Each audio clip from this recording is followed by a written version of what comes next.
You guys, this is why I always check myself before I leave any bathroom. Okay. You guys always ask what's my most embarrassing story, and I finally remembered what it was. The reason I think I forgot is because I repressed this so much. It is my mission in life to never allow this to happen again. Let's set the scene. So a few years ago I was at church. I don't know if it was like a regular Sunday or a conference, I don't know what. My church can have services up to like 4 hours long. So I just went to the bathroom for a little me time. Wasn't in there a lot long. Now I'm not a hoverer. I know most girls are, but I prefer to use the toilet cover. But my church doesn't have one of those. So instead I kind of made one. I used like 4 pieces of toilet paper, lined the toilet seat. I wouldn't be touching the actual seat. Okay, job well done. When my me time was over, flush the toilet, wash my hands, make sure my hair looks okay. All is well. Now I'm alone in the bathroom, halfway through the service. The bathrooms at my church are in the lobby. When I exited the bathroom to go back into the church, there are these doors I need to go through. There are also ushers there to open the door for you. There's usually an unnecessary amount, like 2 or 4. Thank goodness there was a girl there. Fall for part 2. This is part 2 of my most embarrassing story. Okay, so I was walking out trying to get back to my seat, and then I feel a tap on my shoulder. This is right when I got past the door. A woman who was standing near the door pointed out that there was a piece of toilet paper on my butt, just chilling there. I grabbed it and it was like a whole thing of it. In the moment, I didn't feel like true embarrassment. Like right now, I grabbed it and kind of like rolled it up. My face was like so emotionless. I was like, I just kind of just put the toilet paper in my pocket and just walked away. Now, every time I go to the bathroom, I check that I'm good. I be doing this. Ain't ever gonna catch that. You ain't gonna catch me like that again. But yeah, thank you to that lady. And I'm sorry I didn't get to say thank you to her in the moment because I was too busy being shocked at my own stupidity. Okay, thank you, God bless. Hi, I'm Hannah. I was thinking about something that happened to me that really sucks. So I wanted to tell you about it because it's funny now, but at the time, it was not. At the time, it was really weird and really traumatizing, but now I want to talk about it for fun. It might not seem like a big deal to you, but at this time, I was going through an awkward phase, so it like really embarrassed me. We were in 5th grade learning about recessive and dominant traits, and my teacher was like, an example of a recessive trait is having ears that are connected to your head. Like connected earlobes, does that make sense? My teacher just looks at me and goes, Hannah, you got some weird ears, come up to the front of the classroom. So I'm just sitting there like, me? You at? Keep in mind, my entire grade had 30 people in it, and we were all in the same science class. She then made me go up to every single person's desk and show them my ears. All the kids would just look at my ears and go, oh, nice, cool. I walked around the classroom like this. This is my ear. You like it? Cool, thanks. This is my ear.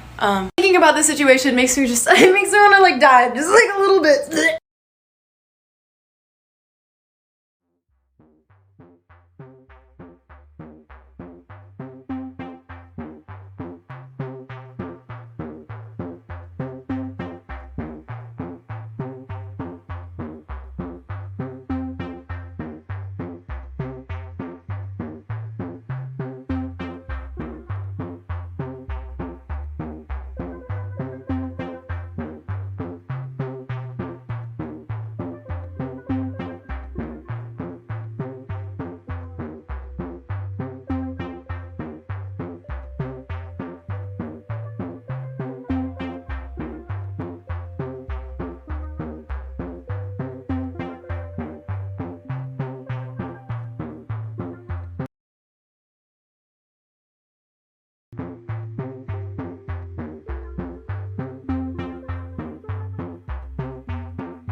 Some of the most embarrassing things to ever exist. I don't care what y'all say. Taking at number 4 spot, we got waving at somebody who's not waving at you. Oh my god. This is when you like see somebody down the street and they'll like wave and you'll wave back, and then it turns out that they were waving to the person behind you. Taking at number 3 spot, we got when you get left hanging on a high five. Why would you do this? I hate going to high five somebody and they just leave me hanging. Who do you think you are, Logan Paul?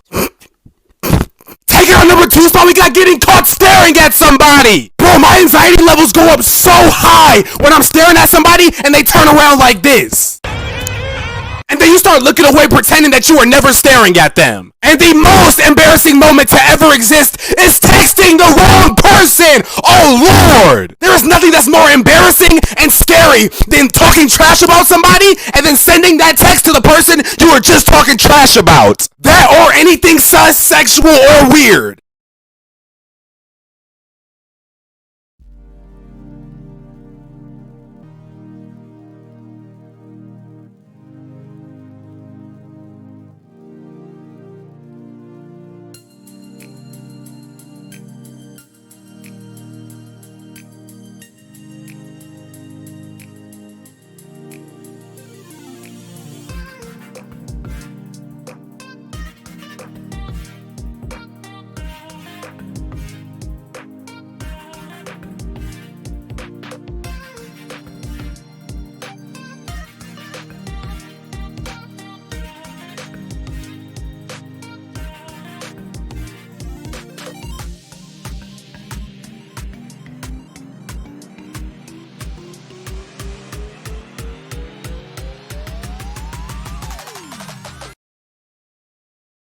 Part 2 of how a white girl ripped my wig off in school. So the next day in gym class, she comes up to me and starts going off on me. I had just gotten off the treadmill. I had no energy to argue with this girl. So I just stood there and I stared at her and I continued to ask her, are you done? Are you done? Are you done? Are you done? She wasn't done, child. She wasn't done. So I proceeded to pull out my phone. I start to record her to show my parents exactly how I get treated in that school for no reason. She had the audacity, the nerve. She charges at me and tries to smack the phone out of my hand. I still have this video in my phone, but I'm not going to post it just for privacy reasons. She misses my phone because I dodged that shit, but she did hit me on my arm. I said, this is an issue.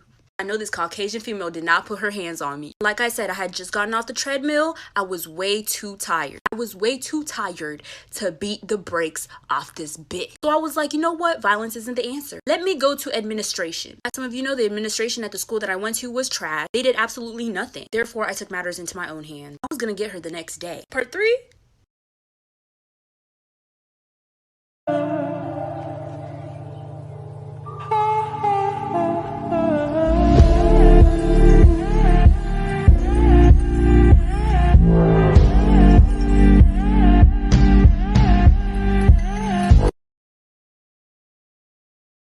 Oh crap, I have to start now. Don't mess this up, fam. You're at nationals, don't do something stupid. Please land this. Fuck, my pants are falling down. I hope people don't notice. I knew I should have tied my shorts. My coach is going to disown me.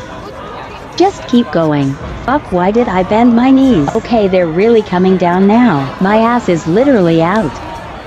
Fuck. Oh shit, focus, focus. Hold this or else. Hi mom, hi dad. Don't go too hard or your pants will be around your ankles. Okay, I think we're chilling. Holy shit, I'm tired. Just one more pass to go. Alright pants, please stay up. Thank God.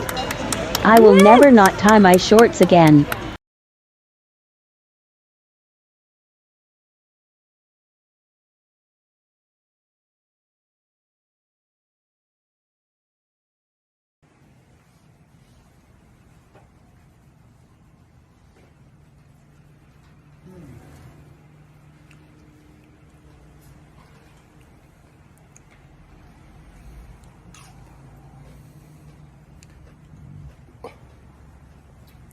What in the fuck are you doing with your hands? Not even listening to anything, are you? She don't know you're talking to. No. She don't know anything fucking exists. He's been talking to you. What in the fuck are you doing with your hands? Alright, story time. So this happened to me a few years ago in Japan. There's a few areas in Japan that like Shibuya or like Shinjuku or Harajuku where it's very common for guys to like flirt with girls, like they'll come up to you and talk to you. So one time I was in Shibuya just standing around because I was waiting for my mom to go pick up something. Rookie mistake. Don't just stand around. But yeah, so this guy comes up to me and he starts talking to me. And my, I guess, go-to for getting out of those situations is being like, oh, sorry, I don't speak Japanese. I'm not Japanese. So then the guy, he's like, sumimasen, English? And I'm just like, yeah, English? So he kind of keeps trying and I'm just like pretending I don't really understand. And then my mom comes back and she literally yells out, Nina, watayo, kairo? I shit you not. Me and the dude just kind of like stared at each other for a second and I dipped. I fucking dipped. Water. Earth.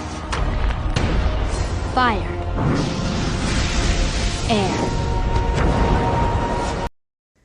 Put a finger down if your freshman year of college, you were friends with a bunch of guys, and so you were kind of crazy, and you decided to go rooftop jumping one night, and so you went rooftop jumping with 10 different guys, and so you climbed up your first roof, and it was too far for you to jump because you're small, and so you started climbing down the ladder, and in order to look cool, you jumped off the bottom rung of the ladder without looking, and there was a banister beneath you, and you landed split-legged on the banister beneath you, and tried to blow it off like it didn't hurt you because you want to look cool, and then 5 seconds later you look down, and there's blood gushing out of your hoo-ha, and you don't know what's wrong, so the guys throw you in the back of the car and drive you to CVS, and get you ginormous pads in order to try to stop the bleeding, and then you go to your apartment and your roommate won't help you figure out what's bleeding because you need to figure out what's wrong if you need to go to the hospital.